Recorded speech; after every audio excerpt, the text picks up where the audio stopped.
मित्रों,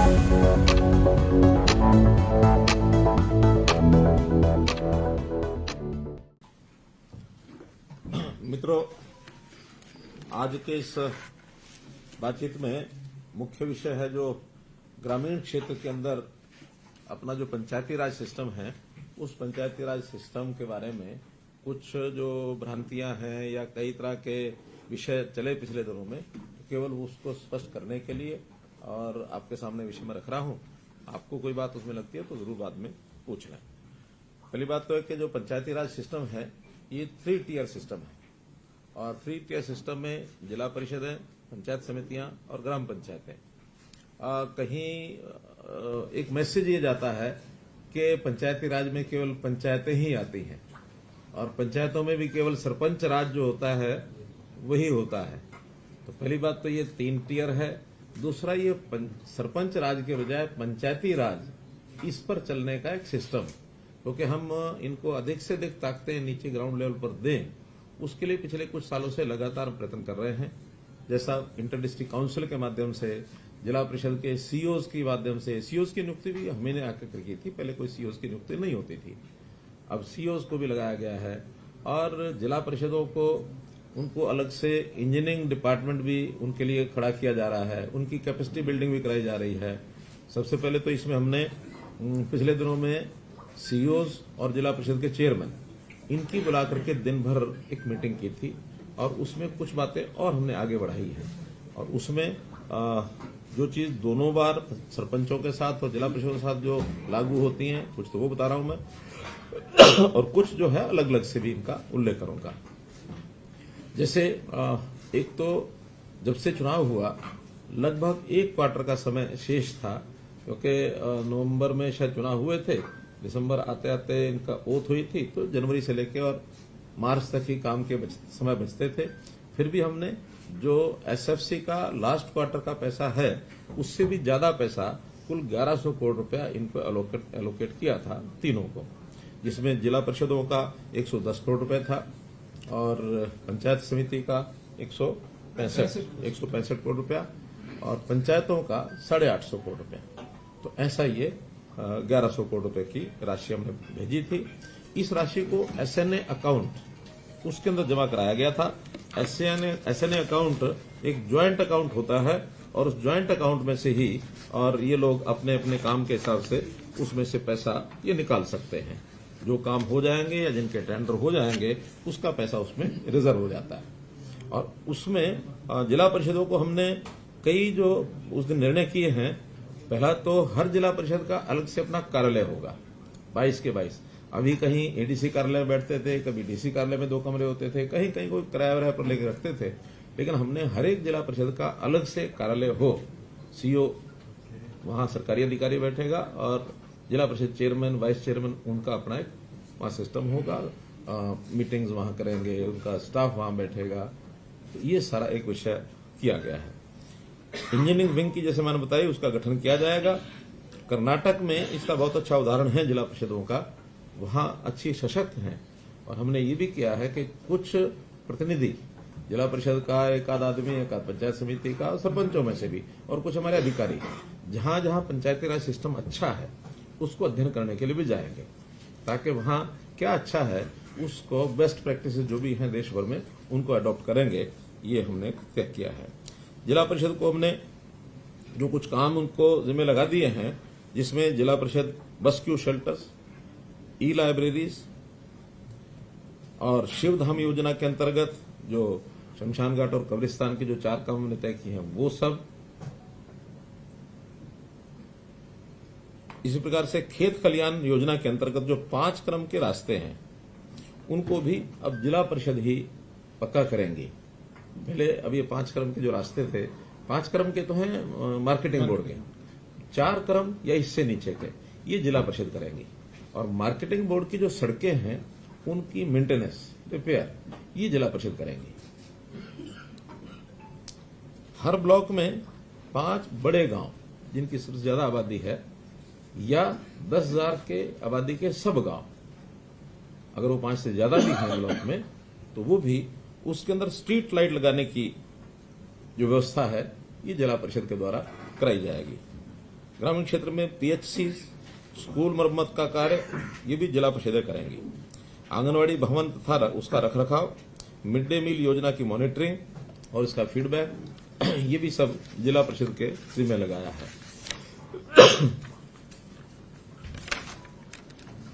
स्वच्छता अभियान के अंतर्गत भी जैसे शहरों में म्यूनिसिपैलिटीज कराती हैं, वैसे जिला परिषद घर घर कूड़ा एकत्र करने की प्रक्रिया वो भी उनके माध्यम से शुरू कराई जाएगी।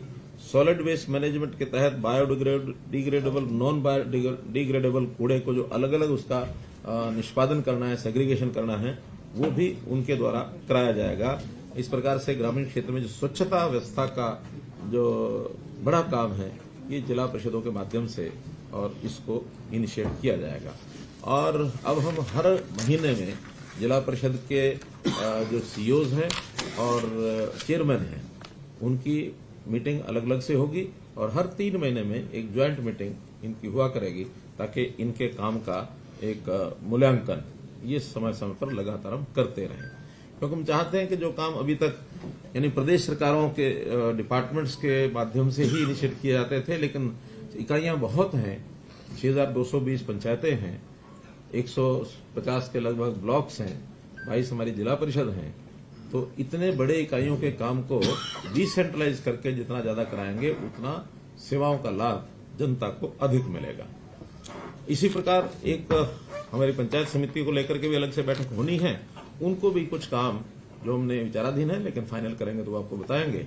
अभी तो सरपंच, क्योंकि सरपंचों का जब चुनाव हुआ उस समय भी कुछ बातें हमने घोषित की थी।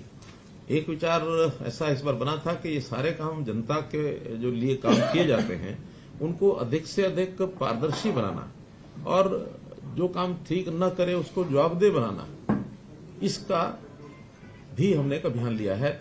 जितना पैसा हम भेजेंगे, अब चूंकि टेक्नोलॉजी का जमाना आ गया है, तो टेक्नोलॉजी से हर चीज को मॉनिटर भी किया जा सकता है। वो समय अब खत्म हो गया कि जब कोई प्रधानमंत्री भी ये कहता था कि 1 रुपया ऊपर से भेजा जाता, नीचे 15 ही पैसे पहुंचते हैं। अब तो टेक्निकली 1 रुपया अगर भेजा जाएगा तो 1 ही रुपया खाते में नीचे जाएगा, बीच में कोई स्कोप नहीं है उसमें से कोई एक भी पैसा निकाल ले। तो इसलिए उस पारदर्शिता को लाने के लिए ई टेंडरिंग की व्यवस्था हमने शुरू की थी। और ई टेंडरिंग की व्यवस्था में एक लिमिट, जो कि पहले तो तकरीबन बड़ी राशि का काम सरपंच ई टेंडरिंग के बिना ही करवाते थे, लेकिन इस बार एक लिमिट लगाई थी हमने पहले तो 2 लाख रुपए की, कि 2 लाख रुपए से नीचे के जो काम है वो लोग कोटेशन के आधार पर करा सकते हैं। 2 लाख या इससे ऊपर के काम सारे ई टेंडरिंग पर होंगे।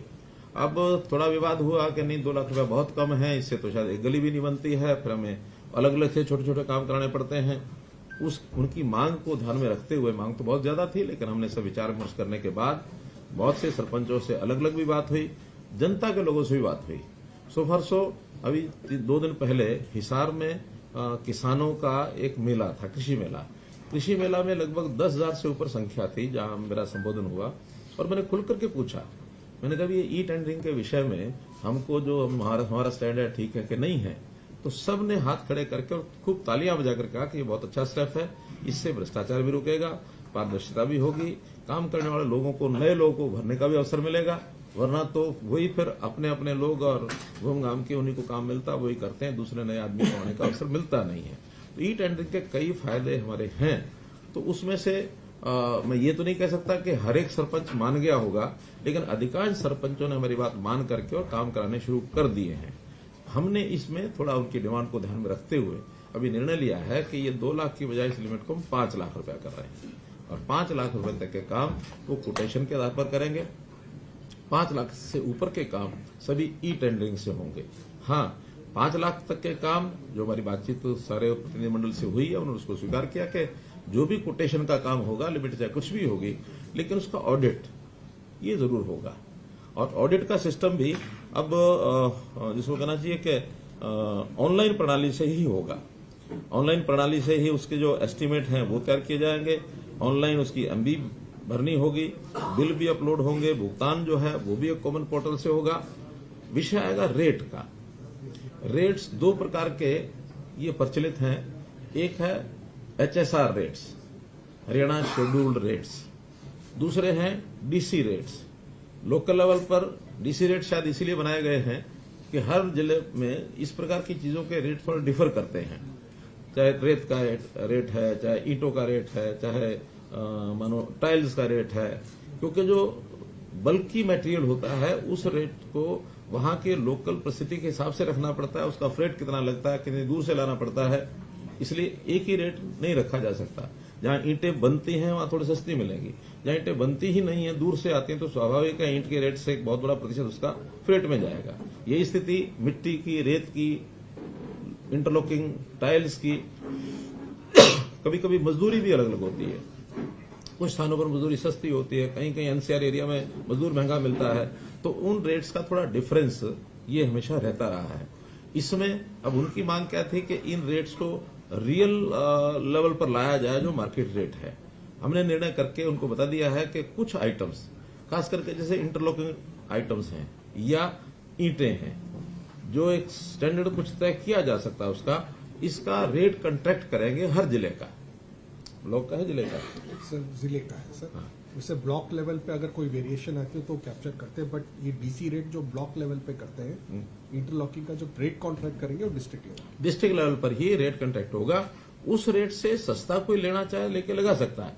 क्वालिटी जो तय होगी, उसका पैरामीटर तय होगा, वही ली जाएगी। लेकिन अगर कोई व्यक्ति किसी व्यक्ति से कुछ नेगोशिएशन करके सस्ता भी लेना चाहता तो ले सकता है, लेकिन मैक्सिमम रेट वही होगा जो रेट कॉन्ट्रैक्ट होगा। रेट कॉन्ट्रैक्ट में जो पार्टीज टेंडर करेंगी, जो उसमें पार्टिसिपेट करेंगी और रेट मैचिंग जो करेंगी L1 को, उनको सबको सप्लाई करने का अवसर दिया जाएगा। किसी से भी मटेरियल जो है वो लिया जा सकता है। फिर इसकी जो गुणवत्ता की जांच करने के लिए सोशल ऑडिट सिस्टम, इसको हम स्थापित कर रहे हैं। अगले 6 महीने के अंदर इसका विधिवत एक सिस्टम बन जाएगा। वहीं गांव के प्रमुख लोगों की टीम बनेगी, वही उसका ऑडिट करेंगी, जिसके अंदर कुछ रिटायर्ड लोग होंगे, कुछ पूर्व जनप्रतिनिधि होंगे, जो एक सहमति के आधार पर ग्राम सभा को भी बताया जाएगा। उसमें भी अगर कोई गलत आदमी आया तो उसको बाहर करके ग्राम सभा की जो बैठक है उसके अंदर उसको सैंक्शन कराएंगे। ये आपकी यहाँ की सोशल ऑडिट टीम है। वैसे सोशल ऑडिट के माध्यम से भी जांच की जाएगी। और एक हमने क्वालिटी एश्योरेंस अथॉरिटी ये बनाने का भी शुरू कर दिया है, बहुत जल्दी नोटिफाई हो जाएगी। छोटे बड़े प्रदेश में जो भी काम है, सबकी क्वालिटी को एक प्रकार से उसको सुनिश्चित करने के लिए ये जो क्वालिटी असेसमेंट अथॉरिटी होगी, ये अपना मैकेनिज्म खड़ा करेंगे। कहीं भी चलते हुए काम में भी वो चेक करेंगे। चलते हुए काम के बाद, यानी पूरा होने के बाद भी शिकायत मिलती है तो एक क्वालिटी एश्योरेंस अथॉरिटी उसकी जांच करेगी। नहीं, ये तो सबके लिए, पूरे प्रदेश में क्वालिटी एश्योरेंस अथॉरिटी हर सिविल वर्क के लिए, वो पंचायती पर भी लागू होगा, बाकी भी लागू होगा।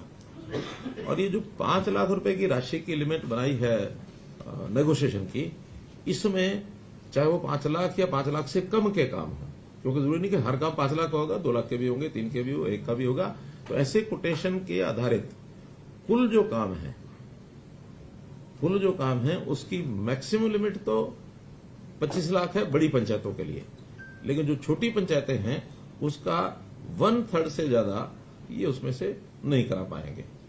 मानो कुल मिलाकर के है ही 50 लाख रुपया किसी पंचायत के पास, तो 17 लाख रुपए के काम वो उसमें से कोटेशन पर करा पाएंगे, बाकी काम ई टेंडरिंग से ही कराएंगे। तो ऐसे इसमें कोई और नया कोई सुझाव आएगा। मानो बहुत छोटी पंचायतें भी कहीं कहीं हैं, है ही 5-7 लाख रुपया साल का जाता। मानो 1000 की आबादी होगी तो उसमें 1000 की आबादी में 2000 के हिसाब से कितना हुआ, 20 लाख।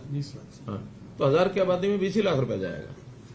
तो उनके काम भी उतने छोटे छोटे उतने ही होंगे। अगर वहां बड़े काम का स्कोप नहीं होगा तो छोटे काम का दोबारा से सोच सकते हैं। लेकिन अभी पहले चरण में हमने ये सोचा कि कोटेशन के काम जो हैं वो मैक्सिमम तो 25 लाख, लेकिन 1/3 से ज्यादा नहीं सालाना। मतलब 75 लाख है तो 25 बन गया, अगर 20 है तो फिर वो 7 अगर 75 लाख से ऊपर भी किसी गांव का अलॉटमेंट है तो 25 लाख का काम करा सकता है।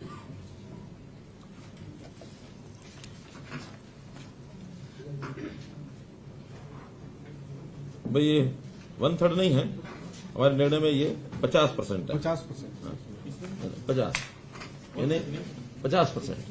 50 और 25 आप बताइए, 50% 20 का 10 कर सकते हैं। हाँ, 20 का 10 कर सकते हैं, 50 का 25 कर सकते हैं।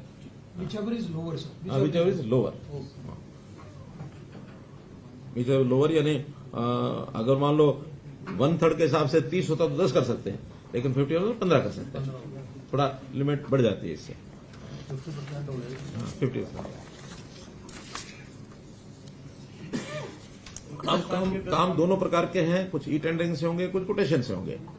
ई टेंडरिंग के जो काम होंगे उसकी क्वालिटी, उसका बाकी सब कोई भी शिकायत आएगी, उसकी क्वांटिटी क्वालिटी में किसी प्रकार की, उसकी जिम्मेवारी अधिकारी की होगी, जो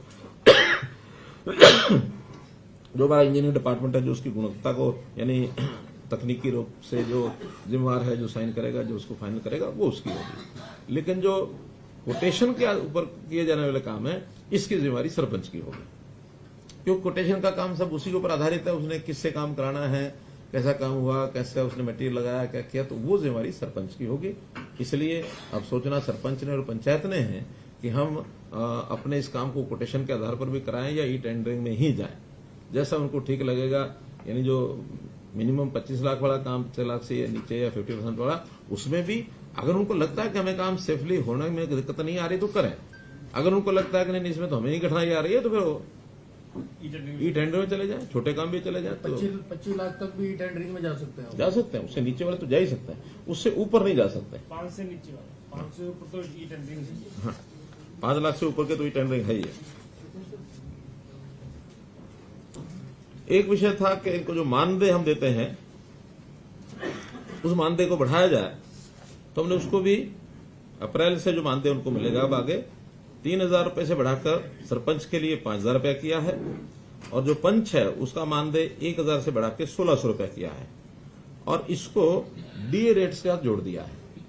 यानी जो बेसिक 3,000 और 1,000 है, इसके ऊपर डीए, जैसे आज के रेट में वैसे तो डीए 40-42% ही है, 42%। हाँ, तो 42% के हिसाब से तो ये बनता 4,200 रुपया, लेकिन अभी हमने उसको 5,000 कर दिया है। इसी प्रकार से 1,000 का भी वो 1,400 बनता, उसको 1,600 कर दिया। तो ये डीए बढ़ते बढ़ते 60% से जब ऊपर हो जाएगा, तब उनका उस डीए के हिसाब से जो उचित होगा वो फिर 5,000 से भी ऊपर वो जा सकते हैं सरपंच, और ये 1,600 रुपए से भी ऊपर जा सकते हैं। As per calculation of DA ये इनके रेट हर 6 महीने के हिसाब से वो बढ़ते जाएंगे। कार्यकाल कभी किसी का कितना ही हो, लेकिन अभी जो बेसिक 2016 के रेट से ये बढ़ेगा, 2026 में इसको फिर रिवाइज किया जाएगा। 10 साल बाद जैसे कर्मचारियों का होता है, हर 10 साल के बाद रिवाइज होता है, डीए चलता रहता है, बाद में 10 साल बाद डीए को मर्ज कर देते हैं, और फिर बेस रेट 10 साल का दोबारा से शुरू होता है। तो हमने प्राय और भी जहां जहां इस प्रकार के विषय हैं, बजाय हर दिन कोई डिमांड रखे, तो एक बार तय किया, फिर उसके बाद 10 साल तक डीए रेट्स। हमने तो इवन जो हमारे विधायकों की जो पेंशन है उसको भी डीए रेट्स के साथ जोड़ दिया है। ऐसे ही मिनिमम वेजेस एक्ट के अंतर्गत जो मिनिमम वेजेस तय होते हैं उसको भी डीए के साथ नहीं बल्कि उसको सीपीआई सर डीए भी सीपीआई के ऊपर लगभग वैसे ही होता है वो। हाँ।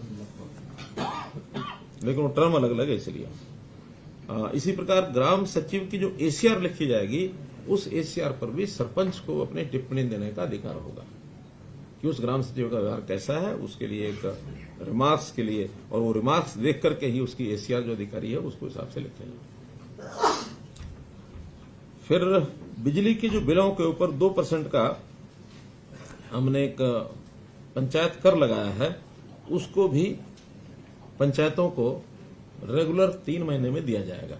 अभी तक जो पिछला बचा हुआ है वो 1 अप्रैल 23 के बाद सब कैलकुलेशन करा रहे हैं, तुरंत पिछला जो एरियर है वो भी उनको मिलेगा आगे हर 3 महीने में, क्योंकि बिजली के जो बिल होते हैं वो उनसे लेने होते हैं। पंचायत घर का बिल है, कोई ट्यूबवेल का बिल है, कोई स्ट्रीट लाइट का बिल है, जो भी है ये सारे पंचायत से लेने होते हैं, और जो उनके एरिया में जितना भी बिल बनता है एग्रीकल्चर को छोड़कर, उसका 2% उनको देना होता है, उनका दे होता है उनकी तरफ। तो कम ज्यादा होगा वो हर 3 महीने उसके इसका यूनिट विलेज लेवल है। हाँ विलेज यानी ग्राम पंचायत है, विलेज नहीं, विलेज बल्कि कई बार तो ज्यादा हो सकता अलग इकाई होती है। और इसी प्रकार से जो स्टाम्प ड्यूटी है, संपत्ति पर जो बिक्री है, उसके ऊपर भी 1% पैसा पंचायतों को ये हर महीने उनको जो है क्रेडिट कर दिया जाएगा, जो उस एरिया की जमीन बिकती है। तो गाँव रूरल की, शहर का वो अर्बन लोकल बॉडीज को जाता है। रूरल का 2% होता है, 1% पंचायतों को, आधा % पंचायत समिति को, और आधा % जिला परिषद को, 2% पूरा उनको जाएगा। अभी जो इस वर्ष का इस जो एक बार हमने 1100 करोड़ रुपया दिया है, चूंकि हमने कहा था कि 1100 करोड़ रुपए को सब 31 मार्च तक अपना पूरा खर्च कर लें, पूरा उनका अधिकार है, लेकिन बहुत सी पंचायतों ने खर्च नहीं किया है। आज भी उनसे निवेदन यही है कि वो इस पैसे का जितनी प्रस्ताव पारित हो गए हैं या करवा रहे हैं उसके टेंडर्स वो अपलोड कर दें, यानी पब्लिश कर दें। जिस दिन पब्लिश कर देंगे जो भी टेंडर होगा उसका जो एस्टीमेट होगा उतनी राशि उनकी ब्लॉक हो जाएगी। उसमें वैसे तो सामान्यतः उस अकाउंट में से पैसे तब निकालते हैं जब पेमेंट करनी होती है, लेकिन हम ये भी सुविधा दे रहे हैं कि अभी भी वो टेंडर पब्लिश करेंगे उसी दिन से वो राशि उनकी 31 मार्च से पहले वो उनके लिए हो जाएगी। बाकी जो है वो अगले साल में चली जाएगी। तो कोटेशन वाले होंगे तो हाँ, कोटेशन वो बता रहा हूं अलग। पहले तो ये है ई टेंडरिंग का कोटेशन में भी 25 मार्च तक जितनी कोटेशंस उनका वर्क अलॉट हो गया होगा वो तो पैसा उसमें से रिजर्व हो ही जाएगा। इसके अलावा भी 25 मार्च के बाद भी हम उसके लिए 2 श्रेणियां बना रहे हैं।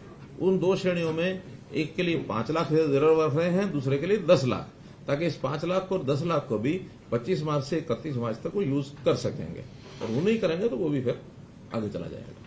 तो इस प्रकार से श्रेणी बनाई है। जिनकी टोटल राशि सैंक्शन 20 लाख तक है उनके लिए 5 लाख रुपए छोड़ेंगे, और जिनकी राशि 20 लाख से ऊपर है उनके लिए 10 लाख छोड़ेंगे, ताकि इस राशि को 5 दिनों में और भी कुछ छोटा बड़ा काम उनको ध्यान में आता है तो वो उसको करा सकते हैं। बाकी सब काम 1 अप्रैल से नए साल का जितना भी पैसा है वो 1 अप्रैल से फिर उनको इसी प्रकार से उपलब्ध हो जाएगा एसएनए अकाउंट में। और ये अकाउंट हर वर्ष यानी 4 बार में दिया जाएगा उनको, जो एसएनए अकाउंट में क्वार्टर वाइज। जो ये पैसा बचेगा ये नहीं, वो तो खत्म ही हो गया, यानी अगला और मिल जाएगा उनको अप्रैल में। और उनको क्वार्टर में खर्च करना है। पहले क्वार्टर में 30%, दूसरे क्वार्टर में 30%, तीसरे में 20%, चौथे में 20%, 30-30-20-20। जो पैसा उनका है वो उन्हीं का है। हाँ, बचे हुए पैसे का उपयोग जहां जरूरत ज्यादा है या जिन लोगों ने काम ज्यादा कराना है उनको ट्रांसफर करेंगे, पैसा वो उन्हीं का है। और इस समय तक जो कामों का हमारे पास ये जो शब्द लगा रहे हैं, ये तो पंचायतों की अपनी आमदन का पैसा एक हम सरकार से भेजते हैं, तो ये जो सरकार से भेजते हैं उसी की बात है। हाँ, अपना तो उनके पास वो उनका है ही है। ये तो सरकार से जो उनको स्टेट फाइनेंस कमीशन का पैसा दिया जाता है उसी के लिए। हमने जो 1100 करोड़ दिया ये स्टेट फाइनेंस कमीशन का ही है। इसमें सेंट्रल वाला पैसा नहीं है, इसमें उनकी अपनी आमदन नहीं है, इसमें स्टैंप ड्यूटी नहीं है, इसमें ये जो बिजली का बिल वो नहीं है। सिर्फ स्टेट फाइनेंस कमीशन का जो पैसा 1100 रुपए दिया, अगले साल का टोटल जो बनेगा वो अभी बजट में तय हो जाएगा कि कितना हमने देना है, उसका 30-30-20-20। और उसमें भी पहला काम हम ये करते हैं कि जो कमिटेड एक्सपेंसेस होते हैं उस पैसे में से सबसे पहले वो निकाल सकते हैं। सैलरी है, कोई इंटरेस्ट देना किसी चीज का, कोई किराया देना है, या बिजली का पैसा आया कम है देना ज्यादा है वो दिया जा सकता है। तो जो कमिटेड एक्सपेंस देना है वो तो देना ही है। विकास के काम के लिए जो बाकी बचा पैसा उसको वो यूज करेंगे। अभी तक जो स्टेटस है, कुल 6220 पंचायतें हैं, 217 हैं जो चुनी गई थी, 3 पंचायतों का चुनाव नहीं हुआ था, तो 6217 में अभी तक 5048 पंचायतों ने प्रस्ताव पारित किए हैं। 1169 पंचायतें ही ऐसी हैं जिन्होंने भी कोई प्रस्ताव पारित नहीं किया, और इसमें 2 लाख से नीचे के, 2 लाख के ऊपर के, कुछ पंचायतों ने दोनों किए हैं, 2 लाख नीचे ऊपर दोनों। तो ऐसे कुल काम 9418 काम हैं जो आज की डेट तक प्रस्ताव पारित हो चुके हैं। राशि का इसमें अभी मेरे पास नहीं आया है, लेकिन 1100 पंचायतें हैं 6217 जिन्होंने प्रस्ताव डाले 5048। सर, इसकी एस्टिमेट बनती है प्रस्ताव के बाद। हाँ, पहले प्रस्ताव पास होता है, फिर उसका एस्टीमेट बनता है, एस्टीमेट के बाद फिर एडमिनिस्ट्रेटिव अप्रूवल होता है। अब तो 1500 ही बच गई, मतलब 1100 में चाहिए 1169 हैं जिन्होंने अभी प्रस्ताव डाला नहीं है। लेकिन चूंकि अभी तक कुछ लोग हो सकता है इस निर्णय के इंतजार में हो, कितना होगा कितना नहीं होगा, आज निर्णय कर दिया है। अब इसके बाद भी अभी 14 दिन का समय और 15 दिन का समय शेष है। आज 15 तारीख ही है, 15 है, तो आज 16 दिन अभी शेष हैं। इसमें भी ये लोग डाल सकते हैं, तो इसके लिए इनका आह्वान है कि इसको डालना ही चाहिए। तो इस प्रकार से ये सारा विषय हुआ है। आज की डेट में जो एक प्रस्ताव जो अपलोड हुए हैं उसका भी एक आंकड़ा हमारे पास था।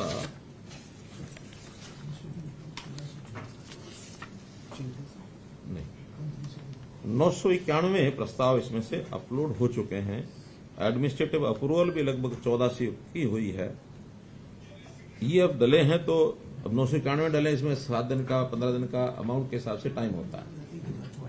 तो कोई 7 दिन में क्लियर होगा, कोई 15 दिन में क्लियर होगा। 1044 हो गए जो टेंडर फ्लो अब 1044 हो गए। मेरे पास 991 का आंकड़ा है, तो अभी लेटेस्ट 1044 है।